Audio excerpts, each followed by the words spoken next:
this video, we strive to remain spoiler-free, discussing only story and plot elements from the animated series relevant to what has already occurred on the Netflix show.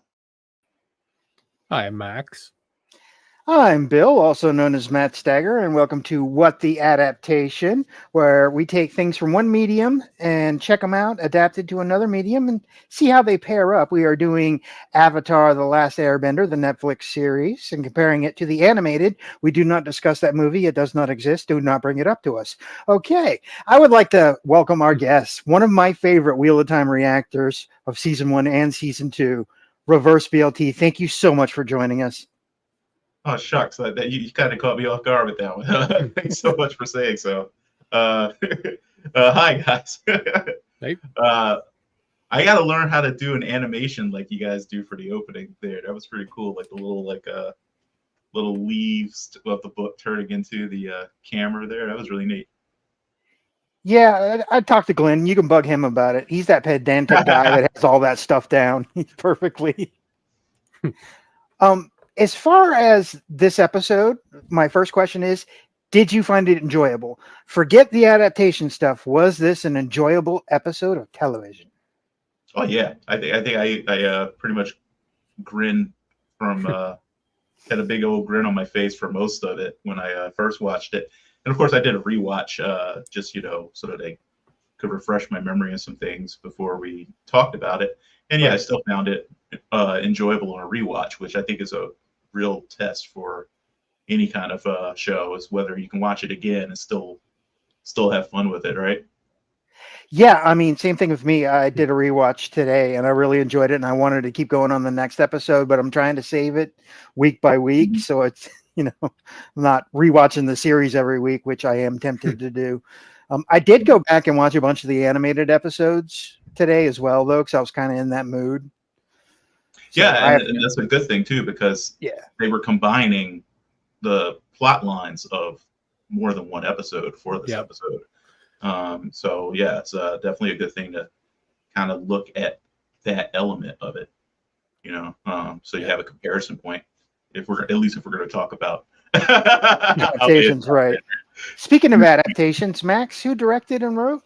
Oh, it was same director as last week. Right. I lost a tab for that. It was Michael Goy from last week.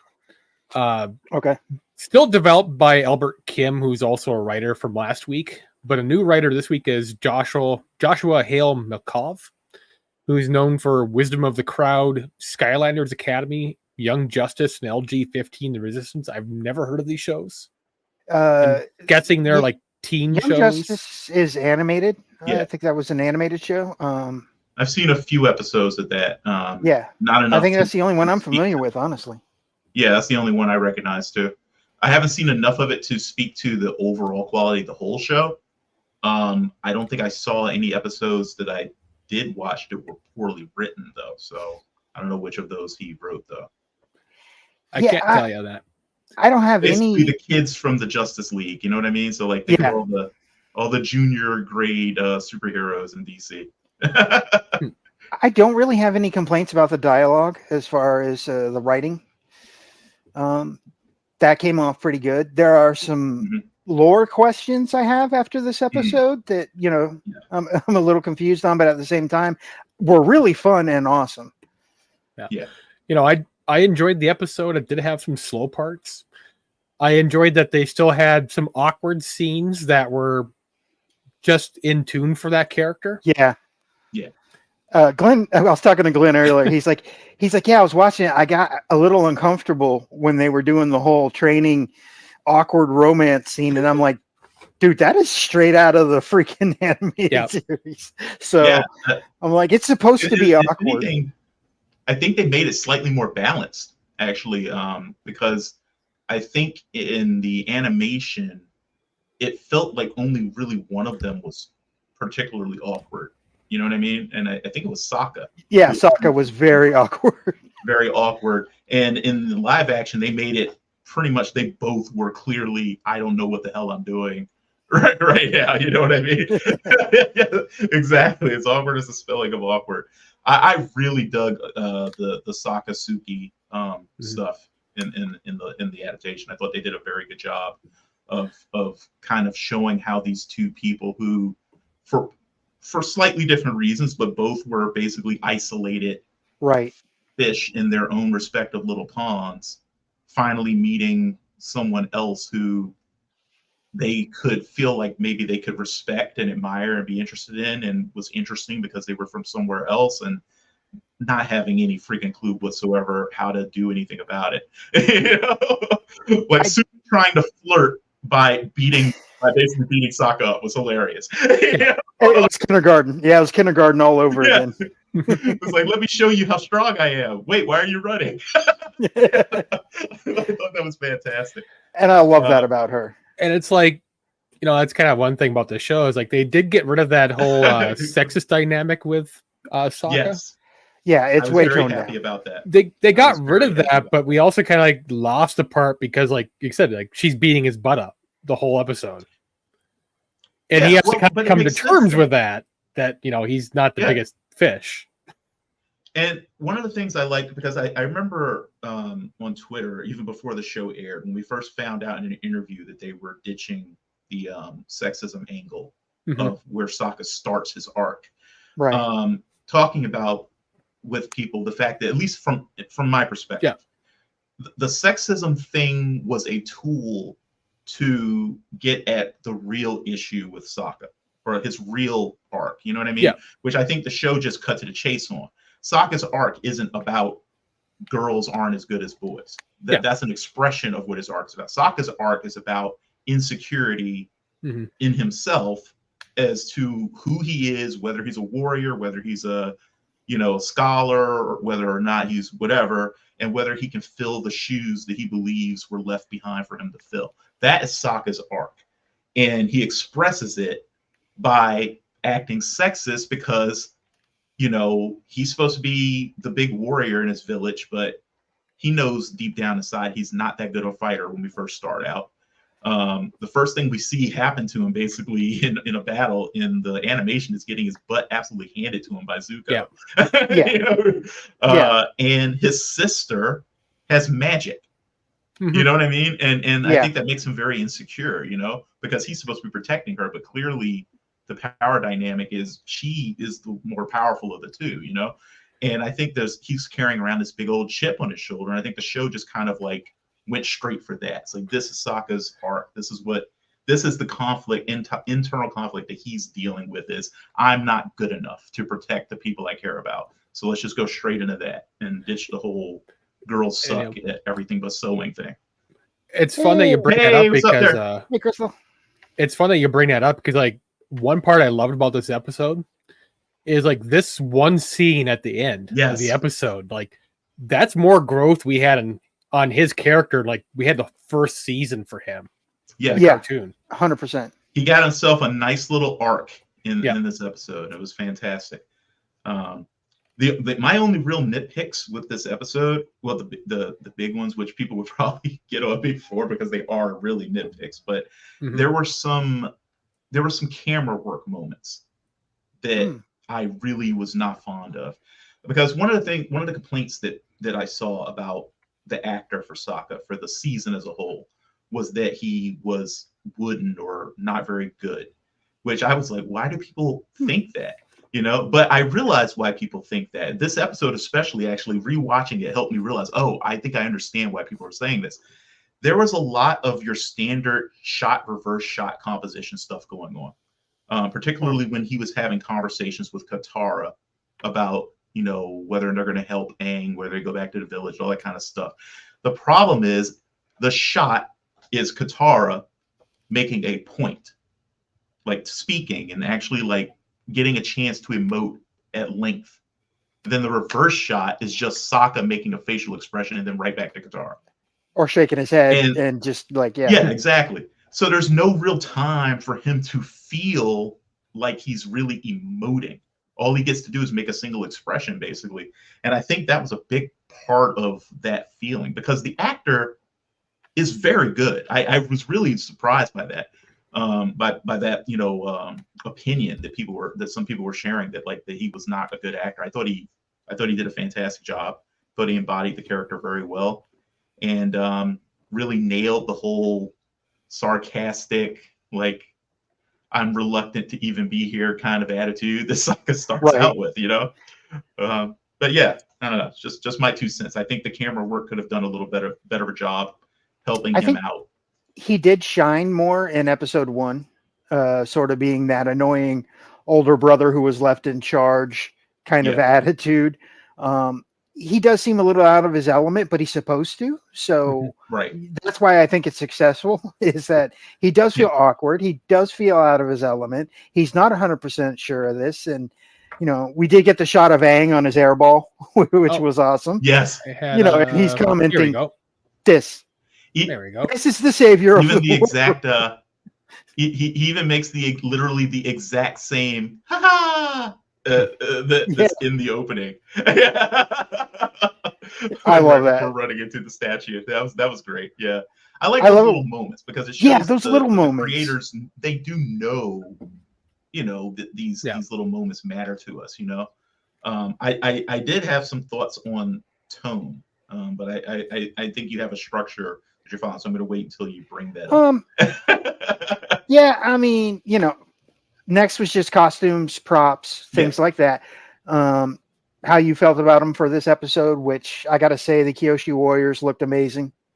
Yeah, absolutely amazing. I thought their makeup was on point. Oh, their armor too is almost spot on for the animated. Falcor, random Falcor, random luck dragon. That's a surprise for later. We can all use a little luck. Yeah. Yeah. Hey, Falcor is awesome.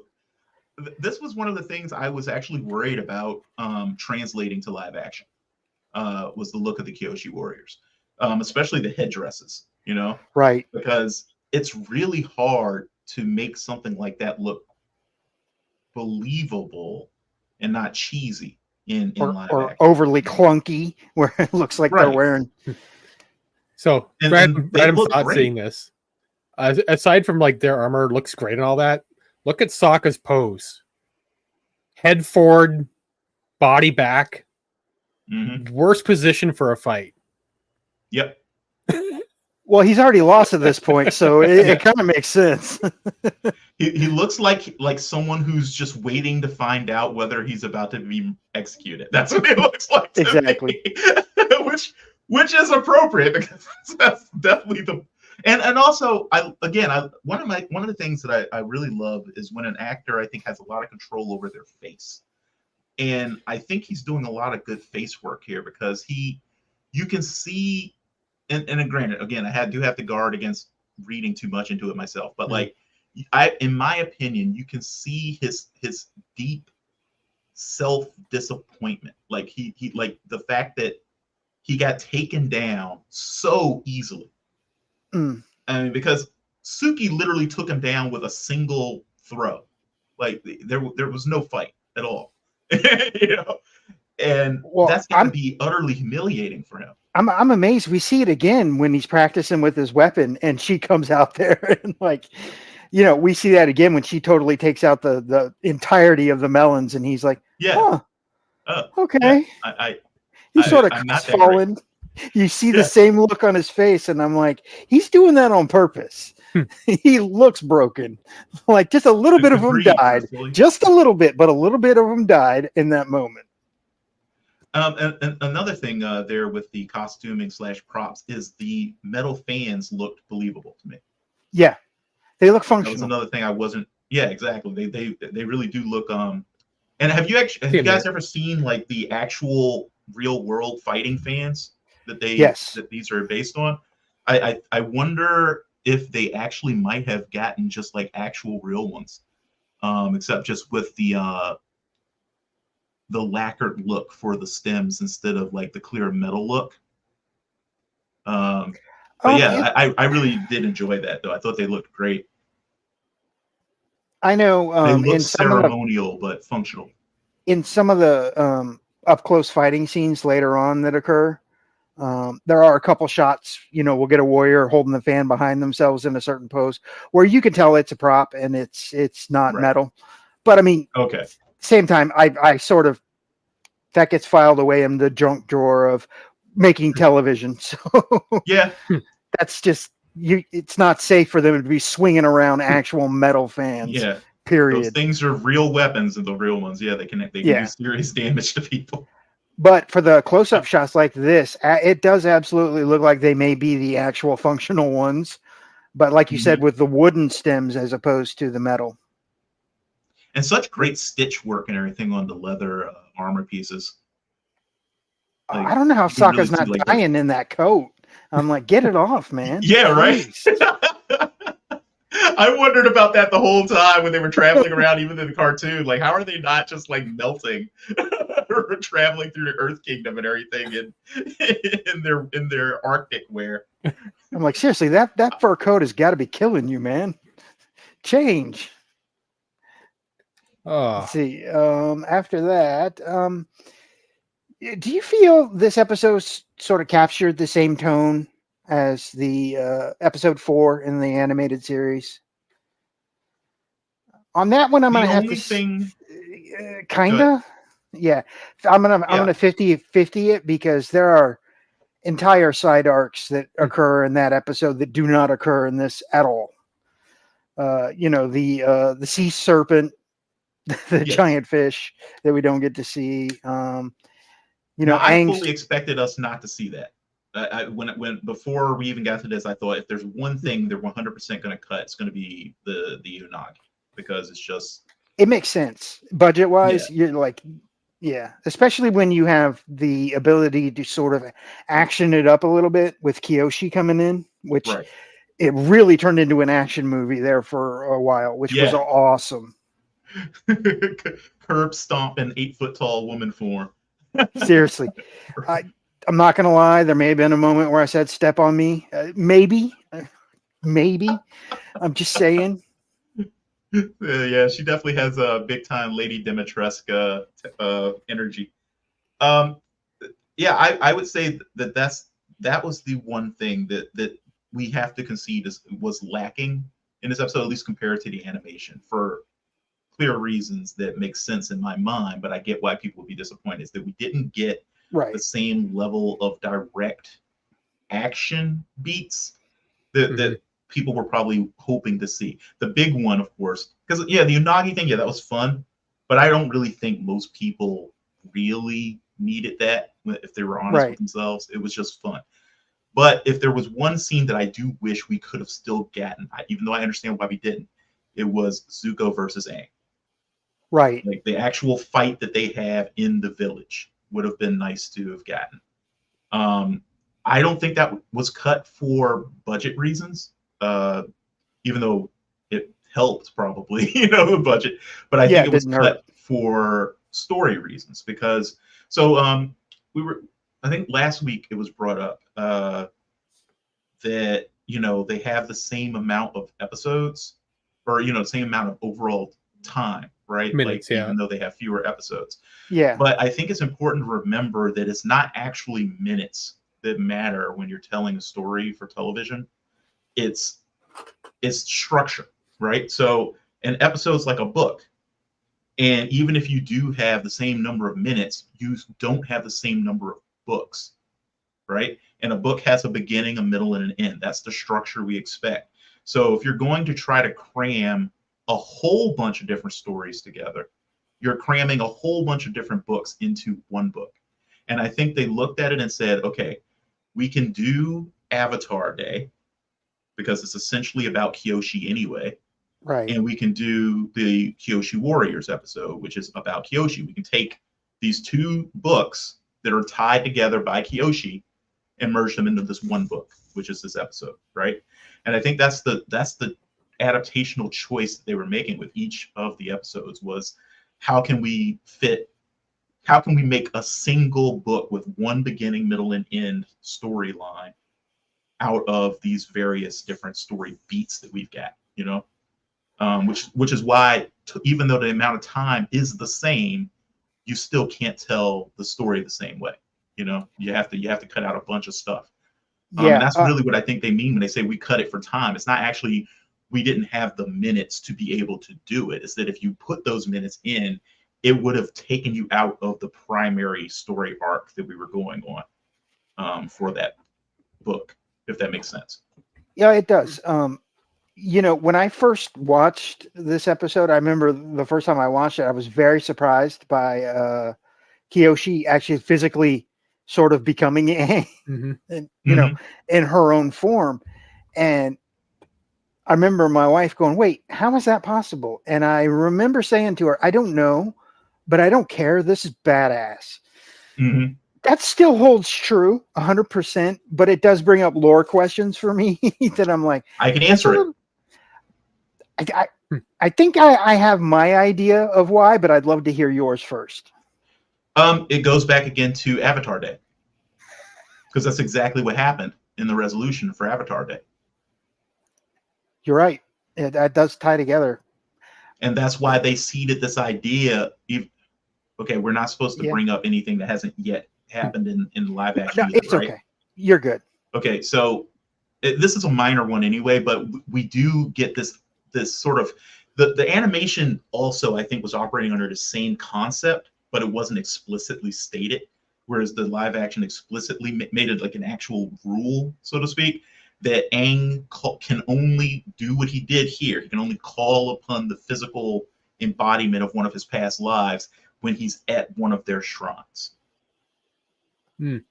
And so because he was at Kyoshi's shrine, meditating with Kyoshi, he was able to become his past life, just like what happened in Avatar Day with him dressed in her clothing and being at one of her shrines.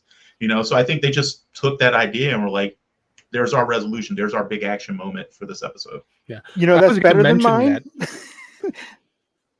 Yeah, I was gonna mention that because like they have the animated episode where that whole thing, and they just kind of got rid of that and like kind of merged the two into this episode. Right. And I will say that also brings up the one more thing that would have been kind of fun to have, but there was really no place to put it.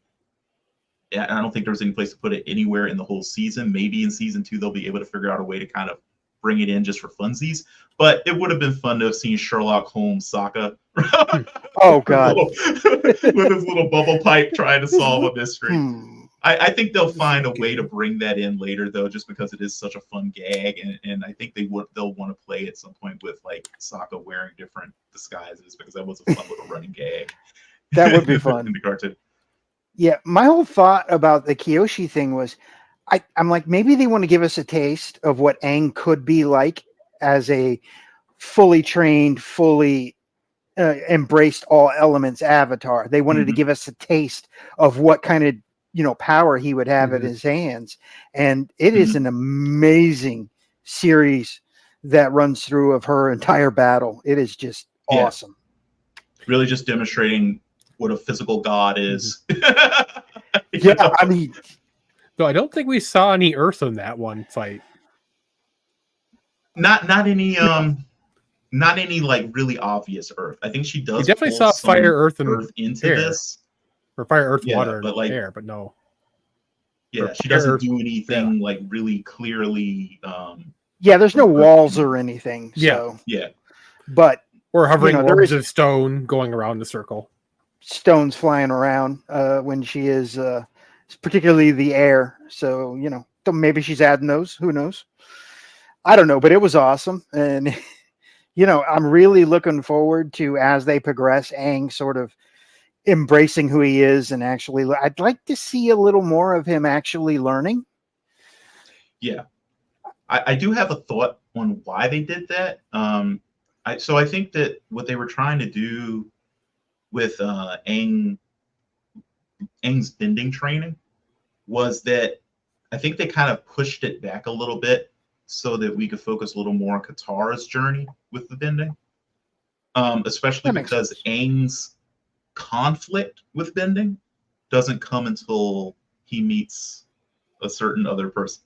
You know what I mean? No, I got you.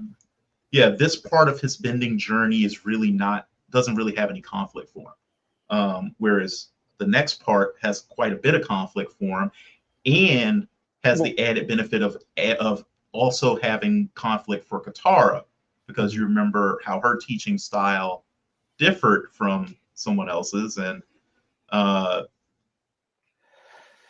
that's always a good question, Glenn. I always say that Honestly, I like to believe I'd be something nice and tranquil, like a waterbender.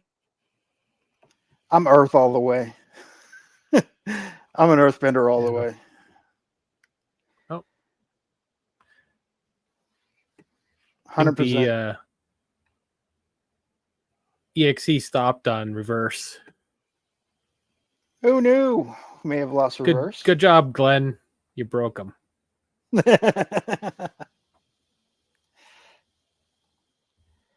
We'll see if we can get him back. In the meantime, as an adaptation, how did you feel about it, Max? The episode? Yeah. I did a good job. It obviously varied a lot in areas, but I didn't dislike anything this episode. As we had in let's see here. Finally got to meet our little pal. Momo! You can't go wrong with Momo. 100%. Yeah, absolutely. I agree, John. Do feel like they could have done a little bit, at least gone over some forms. They could have thrown that in there while they were talking. But yeah, it was great seeing Momo. Absolutely love Momo. Oh, I want one so bad. I mean, I mean, you had your as guy an- the other week. Or no, it was not your guy. That was Thom's guy. That's right. yeah, Tom has the guy on the back of his chair. Sure, rub it in. I don't have my own Momo, but still. You're just gonna Anyway, go get it. You just have to go over to get it. yeah. As an adaptation, there are little things like, Aang being pretty popular in the village in the animated series, and that sort of bugged Katara a little bit. She got a little jealous. I kind he of was missed very obsessed with like riding that thing in the water. that. Yes. Just like with the penguins in the village. He is obsessed with writing things. Yes. I mean, Like, yeah. he has that, so I wonder why. Sky Bison. Sky Bison. And this is why you saw Falcor, because that scene reminded me of. I see no difference wrong with here. Falcor, man. I see no difference here. They're the same scene. Nope. Agreed. 100%. I mean, come on. You got to love Falcor. Never ending story. Come on. Classic. Yeah, as an adaptation, I think overall they got the beats and the feels we needed for that. Were there any themes that sort of stood out to you, Max? I'm trying to think on that one here. I mean, for me, I would say one of them would be sort of Aang's reluctance to fully embrace his sort of avatarness. Kyoshi was not happy with him, and I think she was right to not be happy with him. It's wrong to sort of expect a little boy to be able to embrace that, but at the same time, it is what's necessary. So, yeah, I think acceptance is a big one. I mean, I'll just say that Sokka needs to use his head and not his head. Fair. Aang definitely wants to have a childhood. Yeah. And one of the themes I think that they're really pressing on the show versus the cartoon is that he knows he has this responsibility that's above him, but he wants to have this childhood that he feels that he's not going to have unless he tries to have a childhood. Well, the crushing thing is we know he's right. What he's being asked to do is absolutely going to stunt his childhood at the very least. Well, we saw last episode. Yeah. Like the responsibilities being pushed onto him are trying to tear that away, and he is actively trying to embrace his childhood he's not going to be allowed to have.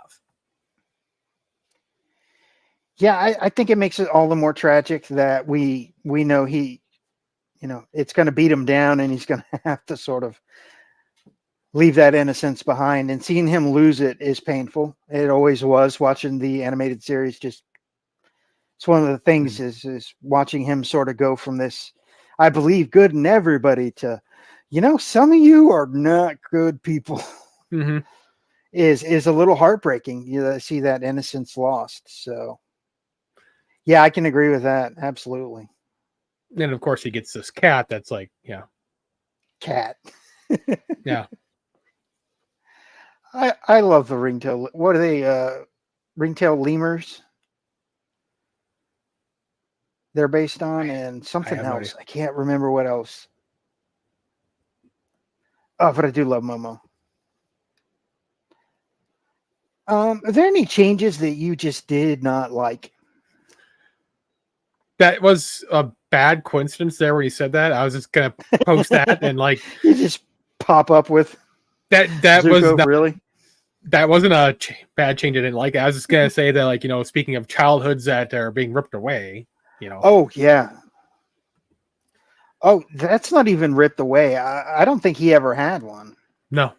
Judging by his sister as well, no. And we haven't even touched on his childhood in the show so far. That burn on his face, man. We barely touched on his childhood in the show so far. I know. But I mean, it's one of the more satisfying arcs in the entire series. His motivations. Glenn's that comment. Makes sense. 100%. That makes sense. Changes I don't like so far in this episode. Trying to think, because like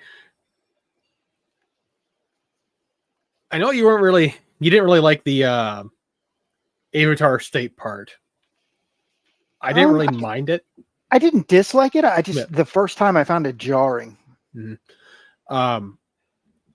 Like I really enjoyed how they kind of changed Zuko on this episode, especially with like him doing the fan thing and blocking the fire attack. He became, it like showed his growth as a character like more in 2 episodes than they did like all season for the animated. Oh yeah, Sokka came across much more mature in this than the animated series. But we can all agree. His martial skills like grew so much more in 2 episodes. Yeah, I have found it a little weird that, like his sister was able to bend that water from the ocean up to block Zuko's fireball in the first episode out of nowhere. And then in this one out of nowhere, he's able to, pull off some moves we've never seen him do or thought he could do. So, and he's always been good with like engineering an animated show. Yeah. Or coming with ideas that are really dumb, I guess, but just work. Well, that's the thing. He's a D&D campaign character that comes up with this really stupid idea, and somehow he rolls in that 20, and you're like, the DM going, God damn it. Well, I'm from a military family where we always say it's not dumb if it works. That's our whole thing. We're not dumb if it works. BLT, you made it back. Hooray for Xfinity. Welcome back. Oh my goodness.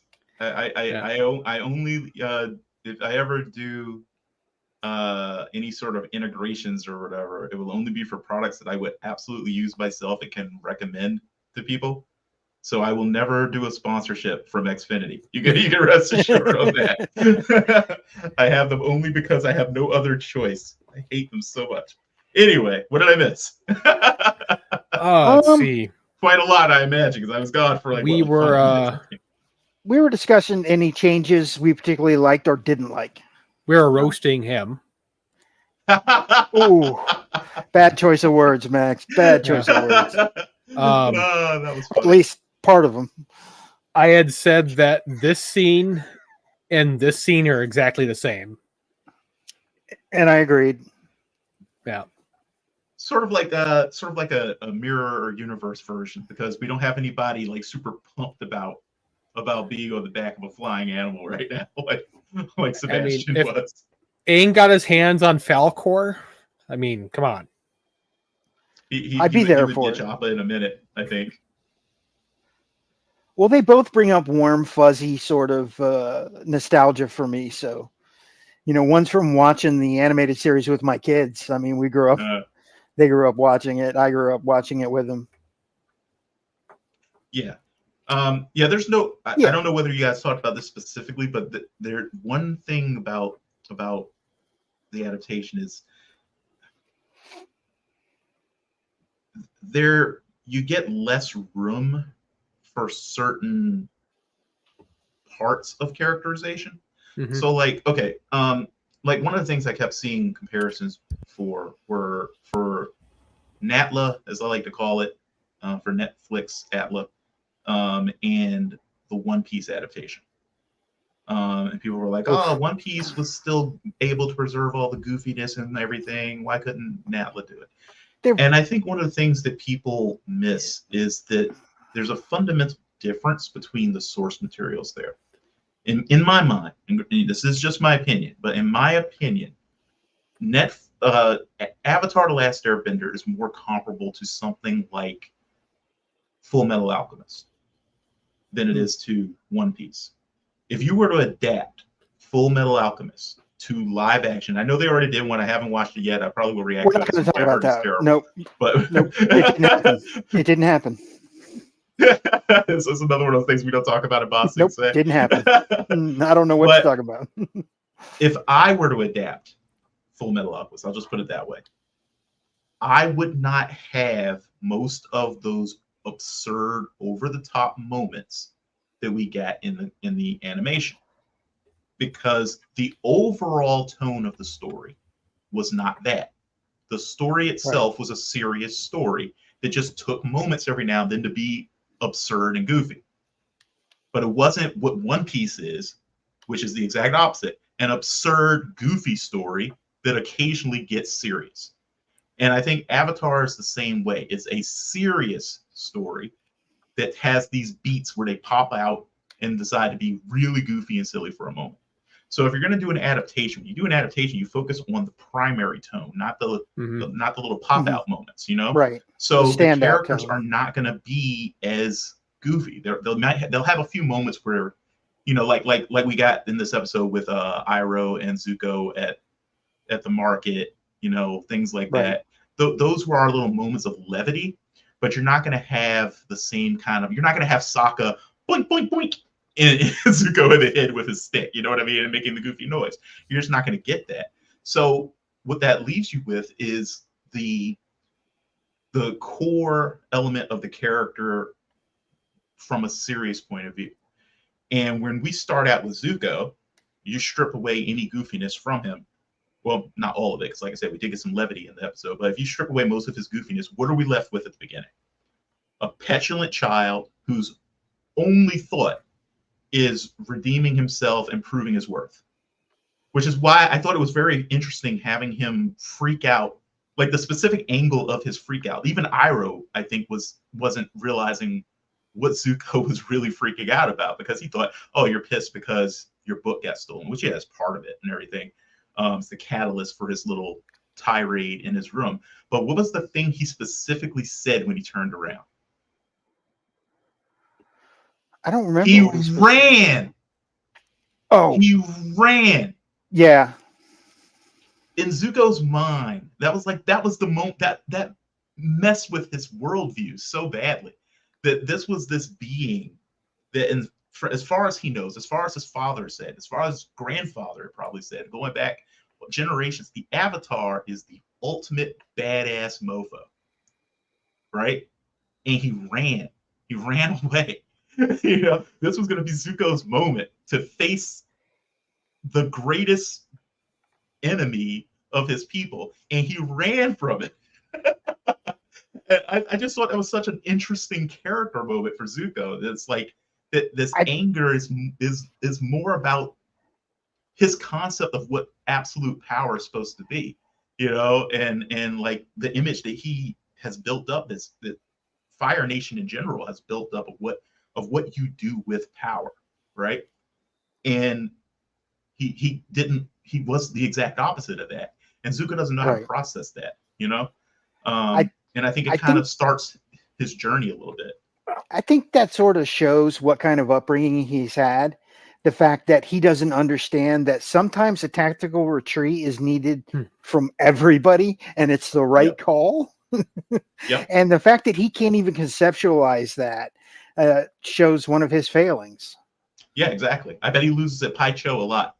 100%. 100%. Were there any themes that stood out to you?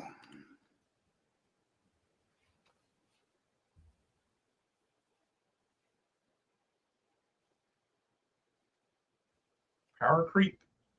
Not yet, honestly. I think that actually the power creep feels less of a problem so far than it did at this point in the animation. I think they were progressing a little faster in the animation than in the show so far. So no, I don't feel like power creep is a problem yet. Thinking about themes though, I think the overriding theme of this episode was probably, I mean, well, really just establishing, I guess, the overriding theme, which is hope versus despair. You know, they really leaned very heavily on, the old meme that we used to always joke about with the cartoon, with Katara, hopeful optimism, Katara was on full display in this episode, balanced against cynical Sokka and bordering on nihilistic Zuko. So I think we got, and of course that's the counterpoint with him and Iroh as well. It's this despair versus hopefulness angle. There's always tea. And the other major theme that I think was in this episode though was isolationism versus embracing the outside world. I think that's what the Kyoshi warriors, that what the whole ethos expressed by her mother, Suki's mother, was all about. It's like a notion of like, do you, in order to protect yourself, to protect the people you love and everything, do you just build a wall and never let anybody peek over it? And what do you lose if that's the tack you take? Because yeah, she kept her daughter safe, but look at all the things that were denied to her and denied to them as a village. Interaction with the outside world is important. That's how we grow. That's like how we learn new things. If all you do is build a wall, you just stay the same forever. You cut her off from like all other non-village guys, and now she fell for the first guy who came along, and it's Sokka. What are you thinking? I mean, granted, he is basically a prince, so sort of, in his own words. Yeah. But yeah, I think those are the only two themes that I can really think of off the top of my head for this episode. Yeah, I'd have to say overall, I think the tone of the episode was good. Mm-hmm.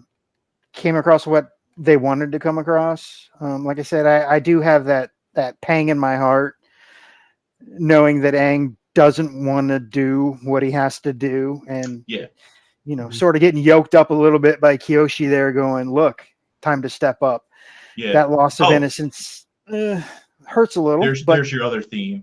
Yeah. Responsibility versus being trying to run away from your responsibilities. I'm just gonna give the Aang's arc. Shame to Glenn on that one. Just shame. Really, Aang? Really? Shame. I'm gonna get my bell out and ring it. We've already got roasting Zuko. Now we got Aang in the arc.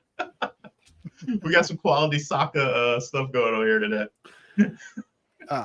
So I mentioned on like themes about childhood and Aang losing his childhood on this and being forced and all that, and we see that for everybody because like they are thrusting all these things on to children in this TV series.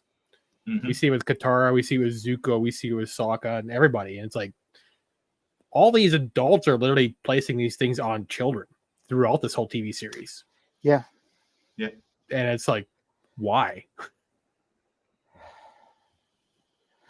I mean, if I could answer that, I think I would be a horrible person. So I don't know. I can't think of a There's the logical. real world reason, which is of course is a show for kids. So of course all the main characters have to be Yeah. kids. Exactly. But I like, mean, the logically, universe- I can't come up with a reason. yeah, I can. I hope this doesn't make me a horrible person, but I think we have to consider the kind of world this is. We entered the Avatar universe in essentially its pre-industrial era, or the very beginning of its industrial era, and you look at our real world examples of that. Before we gained the surplus labor that industrialization gave us, this would have been the life of the average 14-year-old. They would have essentially been expected to be about to start their own families and contribute to the workforce, the military, and everything else by now. So I think it's one of those bits of actual realism in their world is that they don't see them as children, because it took getting to the point where you had all this surplus labor, so you didn't have to have your kids immediately start pulling their own weight, that the concept of childhood even became a thing. It was not child labor laws weren't around till the machines were. So yeah. you have someone like Aang, who is how old? Aang is at this point I think 12, or at least in the animation. I assume that he's still about the same age, because I think the actor himself was like 12 at the time. So I think Katara's 14, Sokka's 15, Zuko's 16, and Azula is also 12, which is one of those things that's important to remember. That's just crazy. Azula said it. That's just crazy. Well, actually, I think she's 13. I think she's slightly older than Aang, but yeah, she is quite young. In the show, I get the feeling that Zuko and Azula are slightly older, but still not quite adults. I know the actress who plays Azula is 21 or 22, but I do get Sokka as well. I think Sokka's a little older in the show than he is. I want to place him in the show like 16s. Yeah, 16, 17 probably in the show, but definitely a step or two above where we find him in the animated series on episode 1. Yeah. I think that like one thing I'll touch on, just because it is one of the things that I think a lot of people noted as being absent at this point in the story, is set up for a certain ship. I think that those elements were missing in this season because of the optics. Because even in the animation, the optics were a little problematic sometimes, because Aang is a little tiny boy. He's a small little guy, right? Yeah. And even though the age gap is not particularly significant, you are at that stage where girls appear to be developing faster, quote unquote. There's that little window of a couple of years where they get much larger faster than boys typically do. But the optics of that in the modern world, especially in live action, no, you can't do that. No. So I think they're holding off on seeding most of that for season 2, because by that point, the optics will be a little better, I think. I do not think they're shifting the ship to a different ship. I think it's just that they didn't want to crack that egg just yet, while people might go, we need an adult. I had to agree with that one. Age and grades to kind of put this in perspective. He'd be a 6th grader seeing a 9th grader. Yeah. So it's just a little premature. But again, I think there's one of the biggest things I think we always have to watch out for when we are watching an adaptation to something we loved, especially, is that we get what's it called? Recency bias, where it's like we remember, especially when it's something we love, we remember very fondly the way something happened. And just not being exactly the same is enough for us to have a negative reaction half the time. And then that's one of the reasons why a lot of times you'll see people will say, oh, I watched it again later and I liked it more. Or, what I mean? As time goes by, I like it more. It's because you get further and further away from that initial knee-jerk, like, it's different, therefore bad reaction. It's the whole reason why we have the Doctor cycle in Doctor Who. Yeah. Where it's like you always hate the new Doctor immediately, and then by the time they're going out, you're like, but I love them. They can't go away. It's because it takes time to get over. Wait, people hate the new Doctor. New Doctor? That's not for me. Yeah, it's a common cycle though for a lot of people. Like they really do go through this weird thing where it's like, I wish I had the graphic for it. There's like an actual graphic for it a lot where it's like the true incarnation cycle or something like that. I think where it's basically like new Doctor introduced. Who is this person? I can't stand them. I want the old guy back. It's like, then it goes through these little stages of liking the new Doctor more and more. And then by the time it's their time to exit, it's like, no, they're the best Doctor ever. I don't want a new one. And then you start all over again. I know I did that with David Tennant when he transformed into Matt Smith. I was like, who's this goofy guy? Yeah, and then by the time he leaves, you're like, I love him. By the time it was over, he was my favorite Doctor. So my tip is just to watch the worst movie ever made, and then everything after that is just great. The Room? Just anything that's horrible. No, I still haven't seen Jodie Whittaker's take yet, because I ended up getting behind on so much. I want to watch her, but I like her. I like her as an actress a lot, so I was very surprised that people were having a problem with her as the Doctor. I liked her as the Doctor. Of course, the usual suspects who have a problem for the reasons we all know they have a problem for. That does happen, unfortunately. I remember when what was it? I haven't had a chance to watch it yet, but the new Fallout show, right? Yeah. When it was about to start up, and from all accounts, I've heard it's amazing. But when it was about to start up, and I mentioned that I was going to be reacting to it, someone left a comment on one of my videos. I can't remember what I was reacting to, but it obviously wasn't Fallout, but or maybe it was. It actually might have been the trailer. But someone left a comment talking about how it was going to suck because it was going to be all woke and everything. And I was like, what are you basing literally any of this on? Is it just the fact that you saw a woman on the poster? There's like there's like 3 other characters right behind her, and they're all dudes. There's nothing politically correct about that show. I'm going to tell you right now. I've seen it. I know the Fallout universe. I know what kind of nonsense is going to end up happening in that. But it's just that's the kind of thing. It's like, I remember there were so many people getting mad about this episode, for instance, because Sokka wasn't like this badass super warrior. And first of all, I'm like, do you not remember how he starts? Mm-hmm. How he starts his journey? Sokka sucks when he starts his journey. Yeah. I love the guy, but he's a terrible fighter when we first meet him. You know what I mean? At least not for where he's from, but for the rest of the world. Where actual properly trained soldiers, he cannot hold his own. No. In a fist fight against street toughs, Sokka would probably do very well. But in an actual fight against an actual soldier, he would lose every single time at the point he's at right now. But people are like, they expect him to basically meet Suki, who's been training in proper fighting her entire life to the point where she trains others. She's a freaking sensei, basically. And they don't expect him to get his butt handed to him.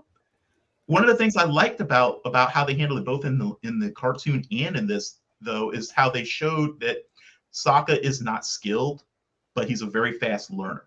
And I thought both versions did a good job of showing that, because he does, after training with her a little bit, start to basically surprise her, because she's not taking him seriously, obviously, at this point either. Wow. And why would she? Yeah, exactly. But then he demonstrates that no, he's paying attention and he is actually picking this stuff up and he can apply it. And people, it's like they gloss over that. I think there's so much of this. I would call it addiction to badassery. It's like people have this need for characters they like to be badasses all the time. Like they have to constantly win. They have to constantly win in a flashy way. They have to be the best there is at what they do. It's like, right. It's like we still got that. We got this awesome moment at the end, but no, that's not good enough, because he wasn't beating the crap out of all the girls, at the beginning of the episode or something. I mean, it's just people. I must have them blocked because I didn't notice any of that chatter. So apparently I'm blocking right. I'm doing that part right. Oh, I agree, John. Absolutely. It would be was nice to done get well. more moments like that. I'll agree with you there. Overall, was there any actor or actress who particularly shined, you think, in this episode? Yeah, Suki, she did such a great job of being That was mine as well. So awkward, you know? It's like Momo, of course. I really liked how he looked, by the way. I was yeah, worried he about looks how he would great. come across. You saw him But for he like moves 20 well. seconds. And I like this decision, I think, was deliberate on their part to kind of do a slightly, how to put it, like hyper realistic non-realism for the world, you know, to make it sort of feel a little bit off, so that the character, sort of the animals and stuff, don't look quite real, but it's not in a way that makes you go, "Oh, that's bad CGI." You know what I mean? It feels Yeah. like it's just that this world is not quite right, if that makes sense. You know, It's not quite Uncanny Valley, but it is other. Yeah. It feels other, but just Yeah. not Uncanny Valley other. So Yeah, alien. It feels, Yeah. it makes the world feel slightly alien, which I thought was great. A great choice. Because they could have tried to do what I think Shyamalan was trying to do in the movie that does not exist. I'm sorry, what? We don't know what you're talking about here. But yeah, like trying to go too much into the direction of like, no, let's try to make them look like animals from our world. They're just built different. Yeah, all that ended up doing was making things horrifying. So I'm glad they didn't go that route. But yeah, wait yeah, till next season when they use AI art for it. Right? Oh my goodness. Oh, that is a bunch of, like, good question, people John. I like that. Oh, did you guys hear? Off topic. Here's our first tangent. Where's Chris? I'm beginning the tangent now. They're apparently ditching volume for seasons 2 and 3. They're ditching what? The volume technology. Huh. Volume technology? Yeah, it's like it's a way of filming exterior shots without actually having to be on location. So they basically use like this complicated sort of wraparound screen technology with like laser trackers and stuff, so that they can adjust the imagery based on the camera movements. Yeah, they became very famous. I've seen them behind the scenes where they're using the sort of bending screen. So I didn't know that was called volume, though. I'm like, wait, they're not going to have volume, as in we can't. Yeah, no, right. No, that's just called the volume. It's I mean, it's a great technology, and I think it's just, you always have this learning period whenever new effects technology gets introduced, where like everybody just wants to use it for everything, and they start trying to use it for stuff where it's really just not the best suited for. Right. I think there are shots where volume is 100% probably the right way to go, and will look fantastic and will work really well. But there are some shots where you need to be on location. You just need to be. And I think they're probably going to, like, just make better choices with that moving forward. But yeah, just nice little bit of interesting news. I'm 100% okay with that. For our final question, I think we're going to take one from the audience, because John had a very good question that I didn't think about. But if the showrunners told you had 15 more minutes to add to the episode, what would you add? To this one? Yeah. Zuko versus Aang in the village. So I was going to say the same thing. I would have had Zuko and Aang actually fight. Before or after the Avatar state, I don't care which. But yeah, I definitely would have had them meet face to face again. Yeah. Because I think we needed to establish a little bit. At this point, we do need to establish a little bit of where they are relative to each other. And a reminder that Zuko is the big threat at the moment, Right. Granted, though, we did shift a little bit of that to Katara, but Katara isn't yet capable of being a real fight for Zuko. She tried. I mean, Yeah, she tried, which was great. But yeah, I think I probably would have pushed that moment till later. Just because I think there's a moment coming later that does a much better job of Agreed. that I know off. the moment. I was Um, kind What of about you, thinking Max? I was kind of thinking on that, like, I don't know if that necessarily take 15 straight minutes, but Hmm. honestly, I don't think we got much screen time with like Momo or even the Sky Bison. And we like throughout the series, that was a long complaint, is that we didn't get much Yeah. screen time with the animals. We Yeah, lost a lot I'll of their agree with you there. personality. Especially I'd say, considering a moment that happens in the finale, I think we definitely needed a little more time with building up the relationship everybody had with Momo. so I feel like maybe some more screen time with Momo, maybe some more screen time with Katara and Aang training, like you had mentioned earlier. Yeah. Yeah, I wouldn't mind seeing a little bit more of him practicing maybe some waterbending forms.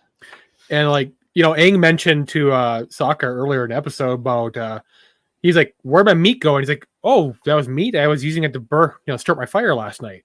Yeah, that was I thought great. that was That was a nice little, hilarious. Is that was like a hilarious. direct callback to the animation.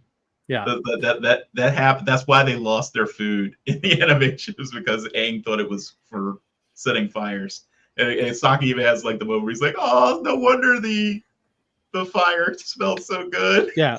Yeah. I do love the fact that the first thing Momo's doing is eating all their bread. He's just in the Yeah. sack eating all the bread.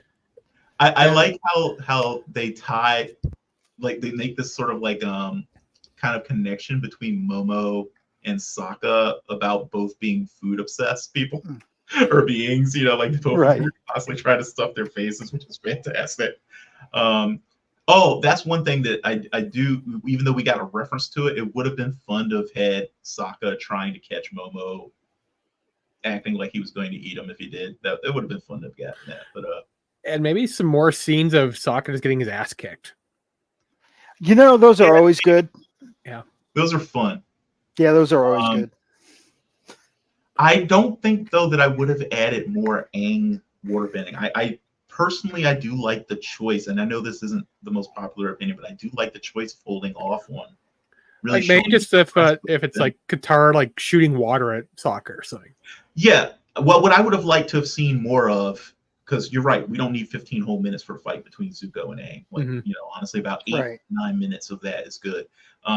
But I would have liked to have seen more of Katara and Aang water fighting, just playing with each other. Mhm. I thought that was a really nice moment between the two. Aang bouncing out of the way, hitting Sokka in the head. Yeah, Like, yeah. And have Sokka like maybe walk in right at that moment and get splashed by a Max, huge wave from why Katara. are you trying to That beat Sokka to death, man? Yeah, everything out of your mouth is "let's hurt Sokka." That's literally what he's- happens in the cartoon every time. I know, but I'm like, come on, man. he is definitely our punching bag in the cartoon. It's really Yeah. funny. That would have been a fun moment because if there's one thing I will definitely say people are right about is it would be nice to see a little more of the lighthearted moments. I don't want that to be the focus, but when they are having a lighthearted moment, yeah, go all the way with it. Have them have them regress into childhood, because in my mind that was what it was all about in the cartoon anyway. It wasn't when they would act goofy, it was them trying for a moment to pretend that they weren't on a mission to save the world. Right. Trying to pretend that they were still just kids. And that moments like that are great. So yeah, I I would think have that's why I love the beach episode so much. While Yes. while Sokka's laying on his back recovering, he lays on his chest, Momo. and Yep. he's saying, "I'm going to eat you." There you go. That's what you do. There's not a better picture we could end with. I want to thank reverseBLT for coming on. Like I said, check out his channel. It's youtube.com/reverseBLT. Should be in the doobly-doo below. You can check it there. Well, thanks so Again, much thank for you having so me on, much guys. for being here. We appreciate it. Really appreciate it. I definitely will try to join you guys again, because there's something I really want to talk about at some point when you guys get to it, and that's the whistle. Because I didn't get to show up in the first episode, but for me, that one thing is what gives me confidence that the guys running the show know what they're doing. It's the whistle. And everybody, I'm just going to leave you with that. Think about the whistle and why I think that right there proves the guys running the show understand the show. or well, at least understand the material. The whistle. Well, thank you for joining us, Max. Again, thank you for being my man in the chair behind the screen, I like doing that all name. the important stuff. Cool. And we will see you later, hopefully. Like, subscribe, come see us next Sunday. We'll be talking episode 3. And don't forget to be awesome. Who's the guest next week? Probably Tom. Yeah, I know Tom will be back from WhatCon. So, yeah, should be Tom, Aquina again. And, yeah, you, if you want to be here. Like I said, feel free to show up anytime. Yeah, I'll try. We're always open. Right. Well, thanks again. Hopefully I didn't tangent too badly, Crystal. I know you were going to like hit me over the head when I do. No, you're fine. Oh, that's because the full power of the tangent was not unleashed today. We'll save it for another. Hey, we like tangents. We have Glenn on this show. We are used to it. Tom about the full power of the tangent. All right. Well, hey, thanks so much, guys, for having me on. I really appreciate it. Thanks for all the people who watched and participated today. You guys are awesome. And yeah, if some of you want to come by my channel, that'd be great too. You can always talk to me there too. Anyway.